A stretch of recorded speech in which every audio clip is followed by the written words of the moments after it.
Pac-10 Sports Talk. I've got Joel Green, Jack Green, Jason Loveland, and I'm Donovan Rashdorf. Let's take a look at the weekend in review. This weekend, first game, UCLA came to Eugene to visit Oregon. Jack, what's your take on that game? Well, 60-13, pretty impressive win.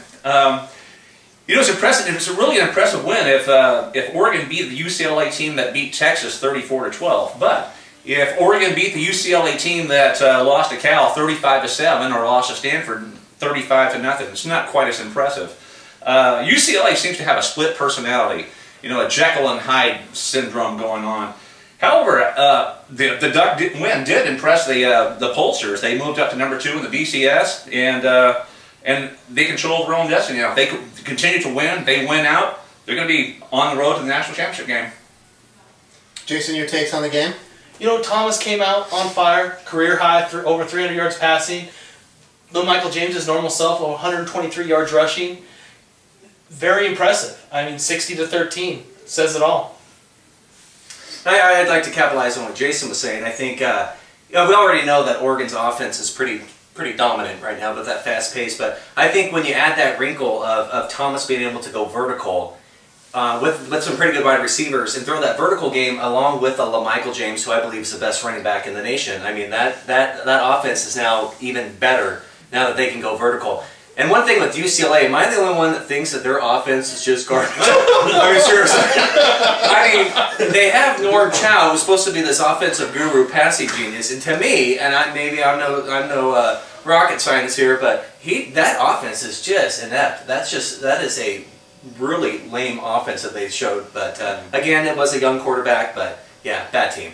Yeah, the Ducks don't seem to be missing Masoli too much, do they? They're better without him right now. Absolutely. Okay, moving on to Arizona State at Cal. Joel, your thoughts? Well, one good thing that Cal had going for them is they were at home. Usually when Cal plays well, Riley usually has a good game, and this game threw for about 240 yards with 2 touchdowns, 0 interceptions, which always is a good thing. And they dominated totally time possession, turnover margin, as well as rushing yards. And when you dominate those 3 aspects, you're typically going to win, and that's why they dominated. I don't think it was so much Cal being great as Arizona State being bad. Stephen 3 is borderline terrible. I'm sorry, but this guy is an interception machine. And if you're watching Stephen 3, Jason Loveland.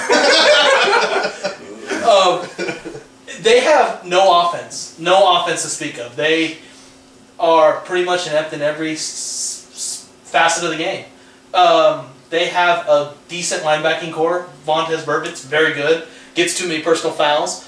But Dennis Erickson could be on his way out after this season. Jack, your take? 50-17, a big win for California. And Jeff Tedford, honestly, he needed that win. For many years, he's been the darling among the Bear fans, and actually been the darling among a lot of Pac-10 teams. A lot of teams were courting him. In fact, I know some Duck fans were kind of hoping that Tedford would come to Oregon at one point, but no more. I think earlier when they gave up 52 to Nevada, and then they got stomped by USC 48-14. There's some murmuring has sprung up lately, and a lot of murmuring going on. And I think this win might have quelled that murmuring just a little bit. Things might have quieted down a little bit. But Cal has to start winning at home. They played 4 games at home, won all 4. Played 3 games on the road, lost all 3. And that's not exactly a recipe for success there. All right. So we had Washington State. They went and visit Stanford. Jason, your take on the game? Again, Washington State is terrible. I mean, they're a bad football team. However, they're getting better. Their margin of loss, if that is any factor of getting better, is decreasing. They are losing by fewer and fewer points every week. They lose by 20 to Oregon, 14 to Arizona, and now they lose by 10 to Stanford. So they're getting better, but they're not good enough yet. Andrew Luck again had a pretty good day, and Stanford is definitely the #2 team in the Pac-10 right now. Jack, what do you have to add to that? Well, final score 38-28, but it really wasn't that close. And so, like Jason said, has WSU turned the corner? Are they getting a little bit better? Well, they're getting better than they, like Jason said, they're getting better than they were. Last year, a year before last, they were giving up 50 points a game. Last year, they cut that down to 39.5 or 39. And this year, they've cut, well, they're down back up to 39.5.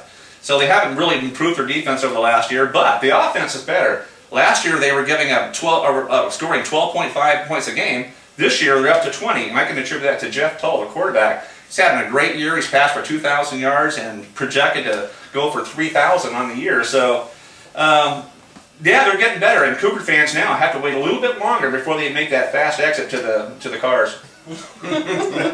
Joel? Kind of how I expected. I thought, especially at home, that Stanford would take care of business. They would out-physical Washington, which they did. And I would agree with Jack, whereas as a Washington State fan, Jeffrey Toll, and that guy's a legit player. He just has no pieces of the puzzle around him. Yeah. So, got to be him, I guess. But he's recruiting. He's a very good quarterback, so he makes all the throws. So. Okay. Now Washington went down to Arizona, and Arizona took that game 44-14. Joel, what did you see out of that game? I think the biggest thing that I got out of it, I mean, you need depth at all positions, especially at your quarterback position, and to have their backup quarterback come in and start this game and go 18 for 22 with well over 200 yards and a couple of TDs and no interceptions. I mean, that's I think a good game plan. I think it's not trying to force things, especially in your first start.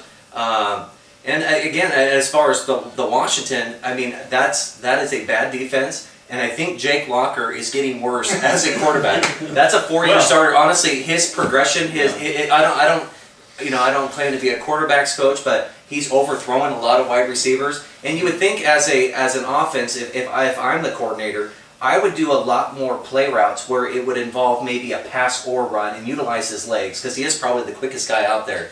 But if people can contain that outside of him doing like a play action pass and he's stuck being a pocket passer, they're going to continue to be hard up for wins so far this year. So that's my take. All right, to you, Jack. Well, obviously Nick Foles being out of action isn't a good thing.